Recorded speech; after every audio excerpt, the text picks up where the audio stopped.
Hello, everybody. Everybody have a good Thanksgiving? Yeah? All right.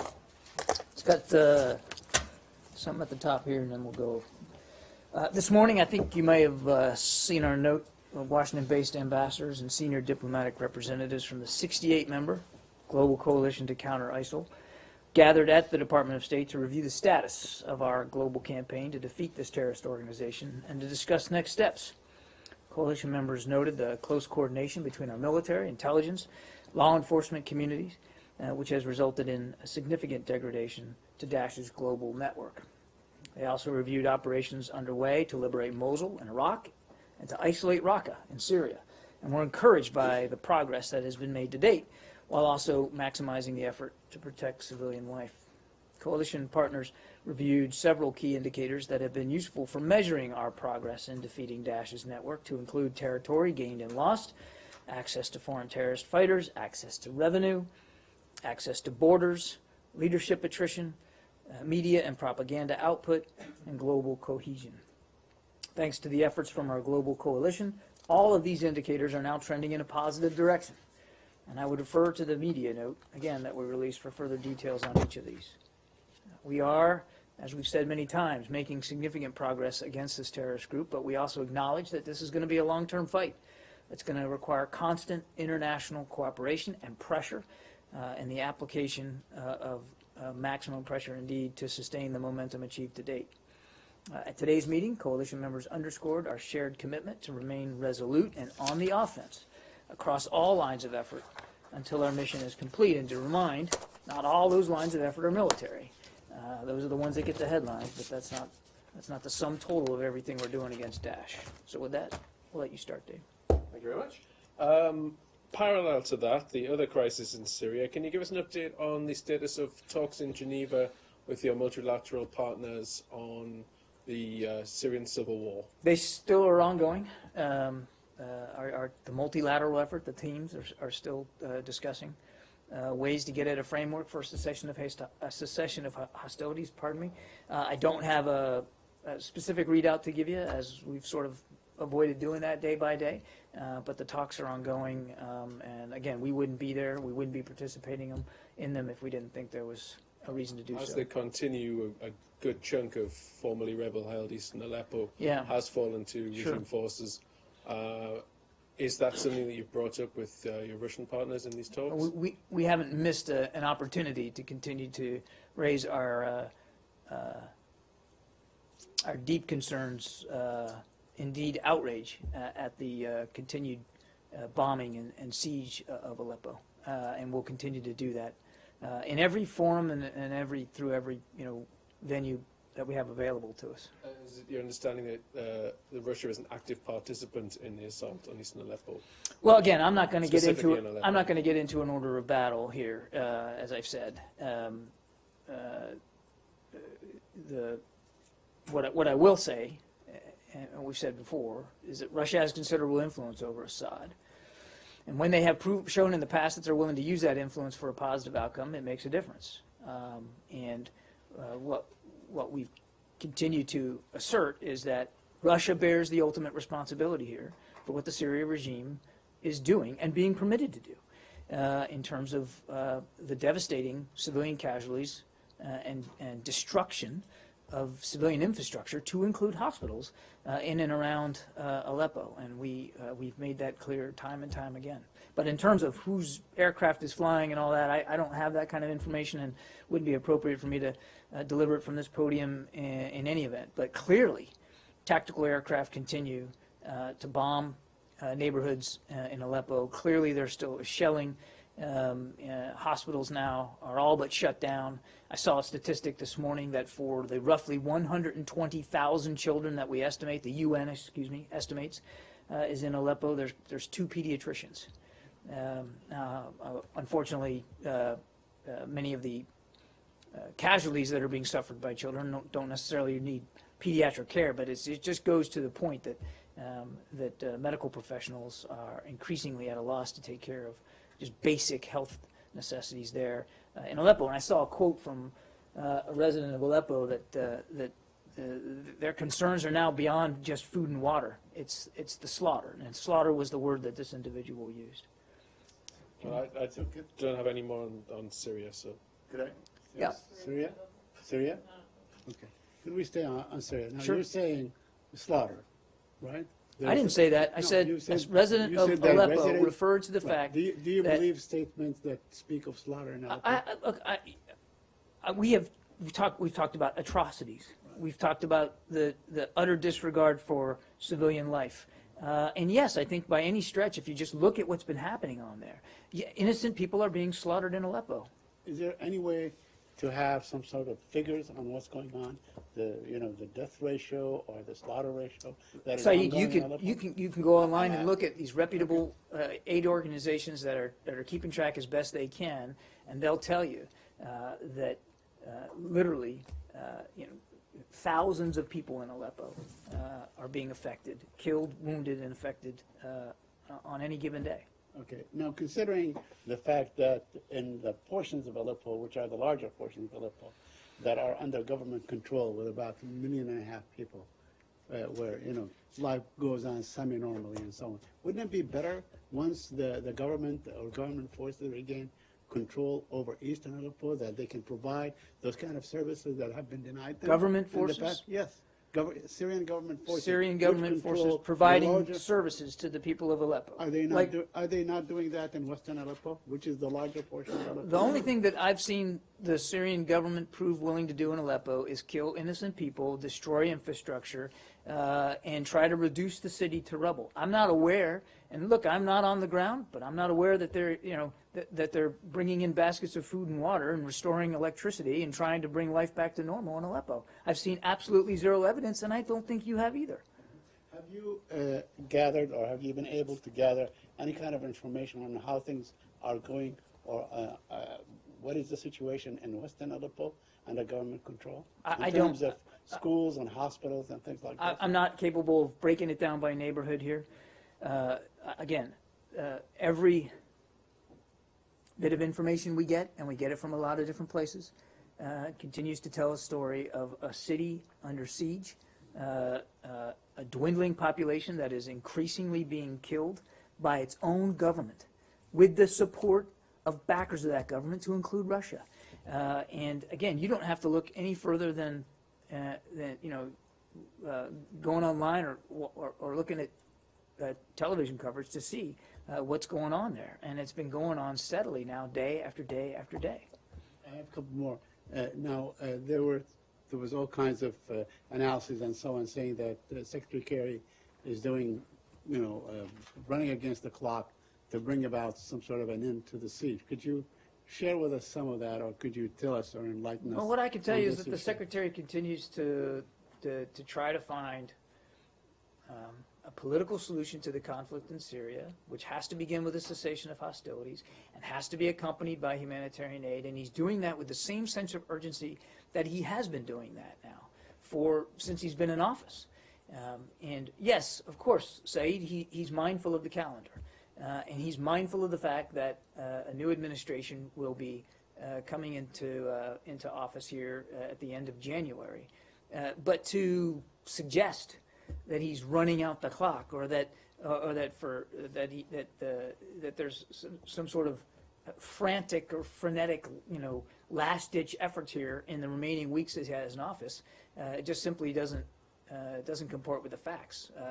The Secretary has always had a sense of urgency about trying to solve the conflict in Syria through a political solution. And since Aleppo has come under siege now for the last several months, it has always been something on his mind. It has always been something that he has raised with Foreign Minister Lavrov and with other foreign ministers of involved nations and with the ISSG. I mean, this is, I can assure you that the pressure he's applying, that the effort that he's expending is at the same level as it has always been, and that is pretty much full tilt. On the subject, Yeah, go ahead. There have been quite a few phone calls between Secretary Kerry and Foreign Minister Lavrov in the past few weeks, and we know very little about, the public knows very little about what they were about. And my understanding is that Secretary Kerry has been trying to stop the operations to retake eastern Aleppo. How does he offered to do that. Have they discussed any possible deal?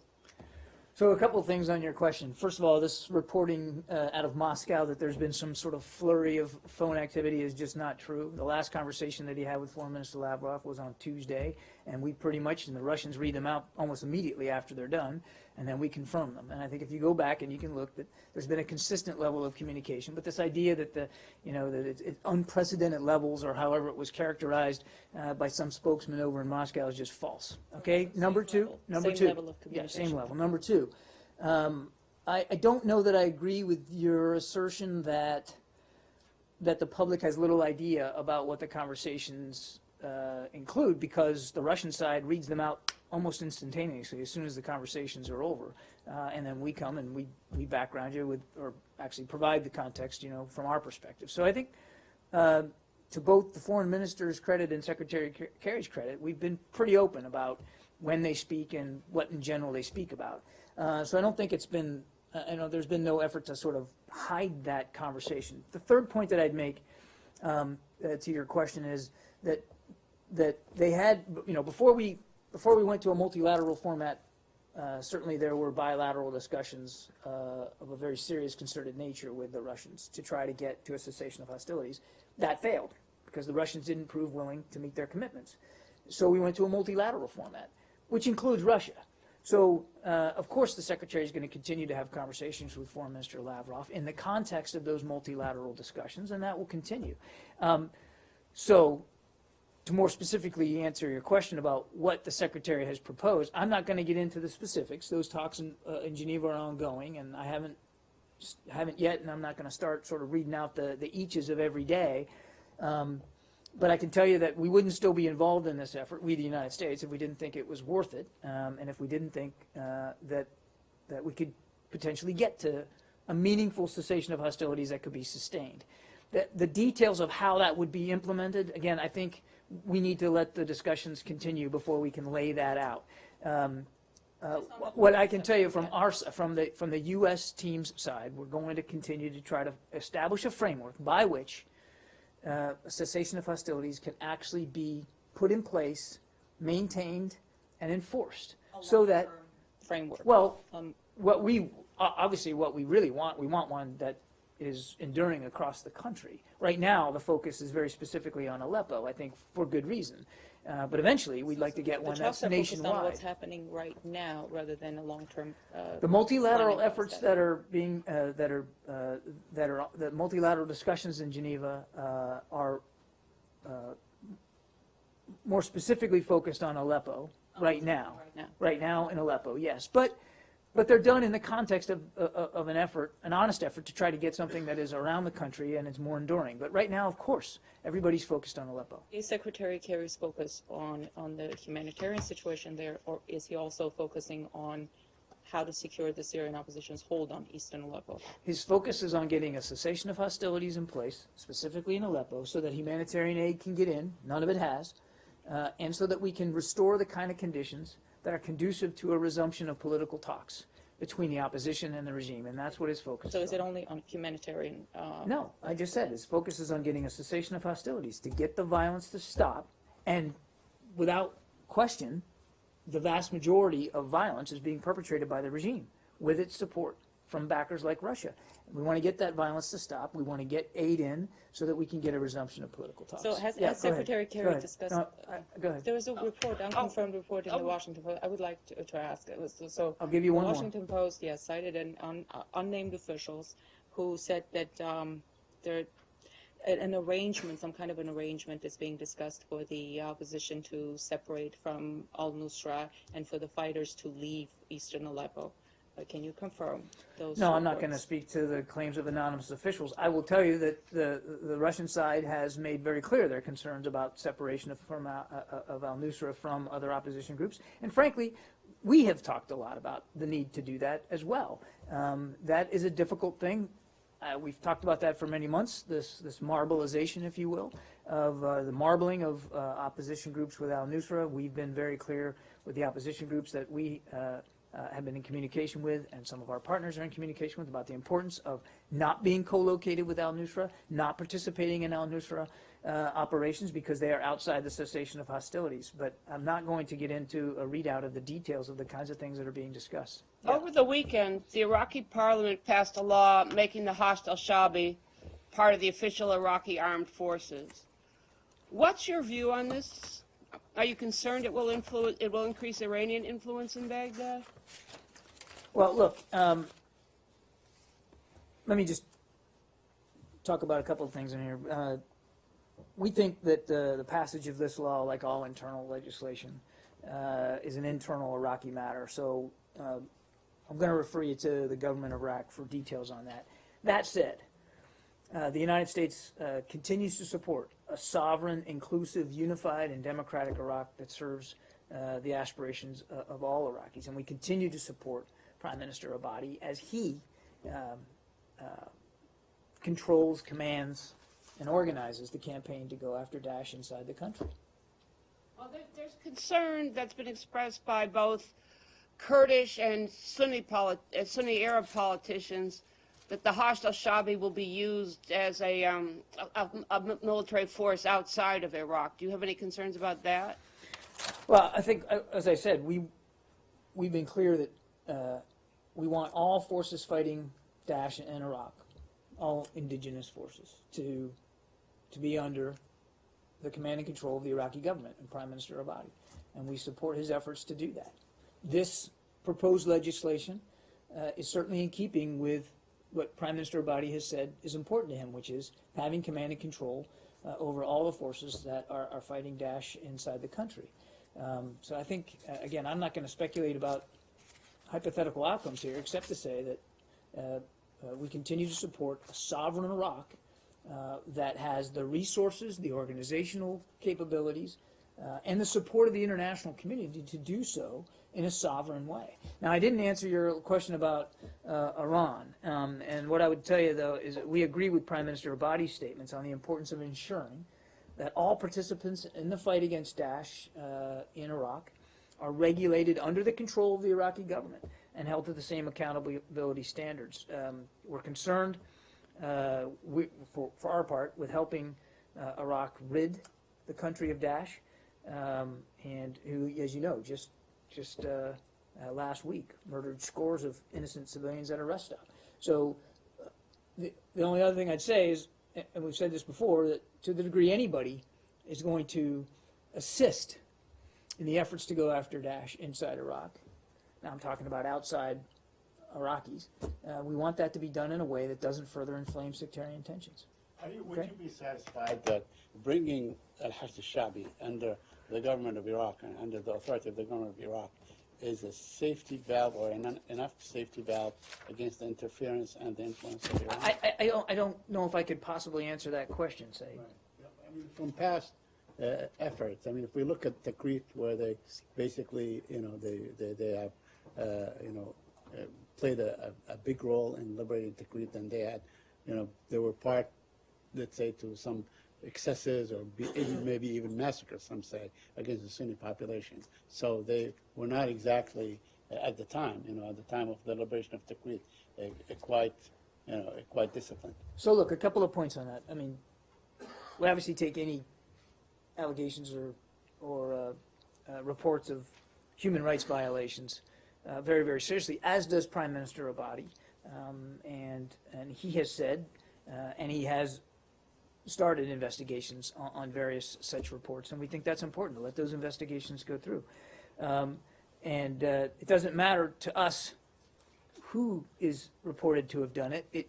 Those kinds of reports need to be taken seriously and need to be investigated, and if found that individuals or units are guilty of that, then they need to be held accountable for it.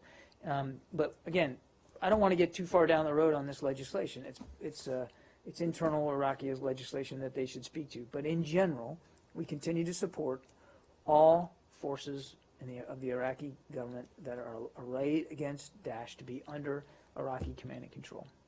Okay? Do you not have concerns that including groups accused of human rights abuses under the control of the Iraqi government would alienate the Sunni population and sort of lead to the same. No, of course we do. And like I said, we don't want anybody participating in this fight in a manner that would inflame sectarian tensions any more than they already are a problem. So yes, of course we have concerns about that. If this law were to be finalized and passed, would when it goes into effect, if it goes into effect, does this then affect the kind of assistance that the U.S. can give the Iraqi military? Well, I don't want to speculate here about an outcome we don't know is going to be the case, but we have very strict regulations, very strict laws that we have to obey when it comes to aid and assistance to foreign units. The Leahy Law, which I think you're familiar with, and we follow that law scrupulously. U.S. aid and assistance cannot and will not go to units that have been proven to have participated in human rights violations. We take that very, very seriously. So if you're asking me, could that be the case? Could units in the future, if they're found to be guilty of human rights violations, Iraqi units, could they be could be held aid and assistance suspended due to the Leahy Law? The answer is yes, of course. But I'm in no position right now to speculate that this law would lead to that outcome. Okay, we're just going to take it. We're going to take this one step at a time. I have a Philippines question, so I can. Follow up to that one. At present, the United States does not support militarily, say with air power, the Hashd al-Shaabi. If they become an official part of the Iraqi armed forces, would that change? I'm simply not able to speculate about tactical military operations. That's a better question for my colleagues at the Defense Department. I have a Philippines question. Philippines President Duterte said in a speech today that the United States had threatened to jail him in the International Criminal Court because of his drug war. Has the U.S. made that threat? I'm not aware of any such threat being made. No. A follow-up to that, then, Sure. BuzzFeed today reported that the police units in Manila and other parts of the Philippines that are still receiving training and funding from State Departments are engaged in this drug war, including the extrajudicial killings associated with that. Yeah, let me. As you mentioned, the Leahy Law, Senator Leahy has expressed concern as No, well. of course. So a couple of things on that, and I think you've heard us state it before. We remain deeply concerned by reports of extrajudicial killings by or at the behest of government authorities in the Philippines. Historically, State Department-funded training has aimed to transfer the Philippine National Police into a modern, sustainable, democratic police force capable of effectively providing internal security in difficult conditions, while, of course, demonstrating respect for democratic principles and human rights. Since the start of the drug campaign, our law enforcement assistance has been refocused away from narcotics control to supporting maritime security efforts and to providing human rights training to the Philippine National Police. Our assistance programs expand Philippine capacity to conduct effective, lawful investigations and professionalizes the criminal justice system so that it is more accountable, transparent, effective, and just. And just to remind, the United States vigorously vets all units and individuals before providing assistance to the security forces of the Philippines, as we do elsewhere around the world. That changes specifically in response to concerns you have over the way the drug war is being I would say you've heard us several times from this podium express our concerns about reports of extrajudicial killings in the Philippines. And as I said, since the beginning of this counter-narcotics campaign, we decided the prudent thing to do was to refocus the way that assistance was being spent. Yeah. On Yemen, can you give us an update as to what is the status there after all this talk about a ceasefire and a peace deal? There are reports that the Saudi-led coalition have carried out airstrikes again, killing a number of civilians in Hodeidah. What do you have on that? Well, I would tell you that obviously we continue to support efforts to get a cessation of hostilities and a peaceful resolution to the conflict. We certainly have seen reports in just the last several days of continued strikes and violence. We continue to call upon all sides to cooperate with the UN Special Envoy and to renew their commitment to a cessation of hostilities as quickly as possible. Has the Secretary been in contact again with the principals he was? I'm not aware of talking to- any follow-on conversations that he has had with the principals, but he continues to have discussions with regional partners about the situation in Yemen and about how to get a cessation of hostilities in place. Yeah. South Korea, Yeah. what does it make of, obviously, these 5 weeks in, continued massive protests, calls for President Park to resign? Obviously, they're a major ally. Are there any concerns in this building about stability, either as it relates to our relationship with Seoul or just in the peninsula in general? Well, I mean, so a couple of things there. Obviously, the Republic of Korea remains a steadfast ally, friend, and partner. Nothing's going to change about our commitments to that alliance and to our commitment to the security of the peninsula. Certainly, we have seen the press reporting of the political protests. I would let the protesters and the government of Korea speak to that. You know where we stand on the right of peaceful protest and assembly, and we continue to support that around the world. People should have the ability to go out and voice their concerns about government, but it doesn't change one iota our commitment to South Korea, to the government, to the people there, and to making sure that we continue to meet all our alliance commitments. Follow up on Korea. Go ahead. Has the State Department spoken to anybody within the South Korean government about the protests or concerns at all? I don't have any discussions to read out to you. I'm sure our embassy out there is in constant, as they are, daily contact with their counterparts there. But again, it's a democracy, and that's how democracies work. And people have that right and that ability, and they're exercising that right. And I think that's important. You have the reaction to the election of a new parliament in Kuwait on Saturday? And Kuwait, you guys are jumping me all over the place here, man. You got to give me a few seconds to find the right tab. Jeez whiz. Going from one part of the book to the next. We can stay on Korea. You want to stay on Korea? We congratulate Kuwait and its people on a successful holding of a national parliamentary election. National parliamentary elections, plural. Kuwait has long been a regional leader with respect to constitutional governance, as reflected by Saturday's free and competitive legislative elections. Yeah. Who's going to represent the United States at Fidel Castro's funeral and/or memorial ceremony? I don't. I would refer you to my White House colleagues, as I understand it, as I came out here to the podium. No decisions had been made yet. Yeah. Stay close to Kuwait and Bahrain. Okay. The Bahrain Center for Human Rights is citing numerous violations of human rights in the last 10 days, including the forced disappearance and targeting of women and human rights activists, the delay of the Nabil Rajab trial, arbitrary arrest, and so on, all week long. I mean, a whole number of things. So, first of all, are you aware, are you calling on the Bahraini government, your ally, to refrain from these violations? Well, look, I would say that we're aware of these reports. I think we've certainly made clear consistently our concerns over human rights in Bahrain to Bahraini leaders. That is a concern we routinely make clear. You can go on our website, look at the Human Rights Report, and see where the department sits with respect to Bahrain on this. But I don't have anything additional or more specific with respect to these reports. We are aware of them. We routinely make clear our concerns. Has the Bahraini government been responsive to your concern?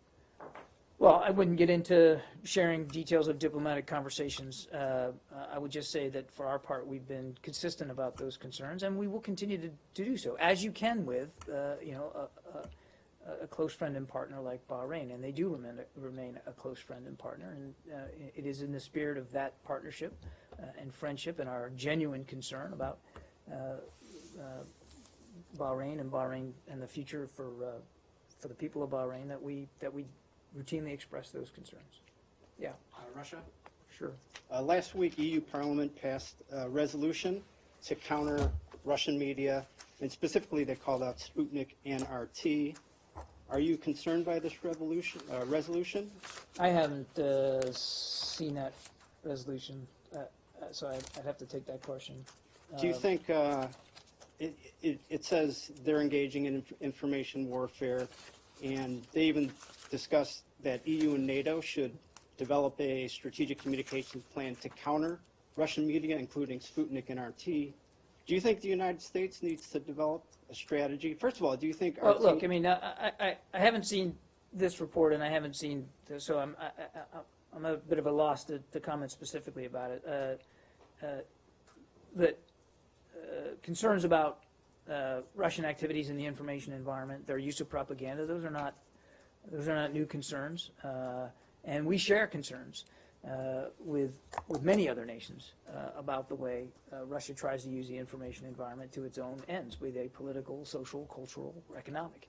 And that is something that we're going to continue to talk about with our allies and with our friends and partners throughout the world. But I don't have a specific reaction to this resolution because I just haven't seen it. Do you share concerns about Sputnik and RT?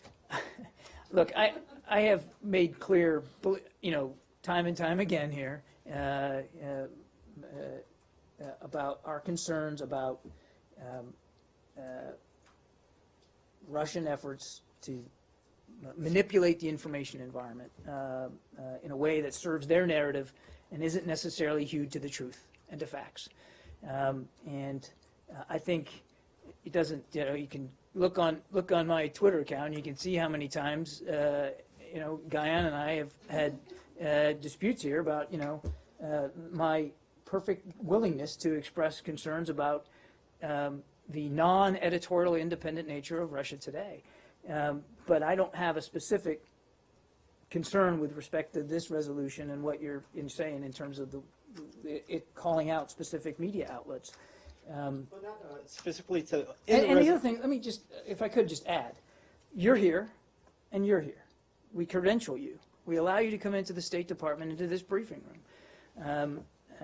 Even though, as I've said, clear, I have some concerns about the editorial independence of some Russian outlets, but you're allowed in here, and you will continue to be allowed in here to pose whatever questions you want of me, including ones today that I can't answer because I just don't know about. But I think that's important. I mean, and if you don't mind, let me just hit this point again. I think it's that here at the United States State Department, we don't parcel people out like that. And we allow you to come in here and ask whatever you want. And we do the best we can to provide the information that we can.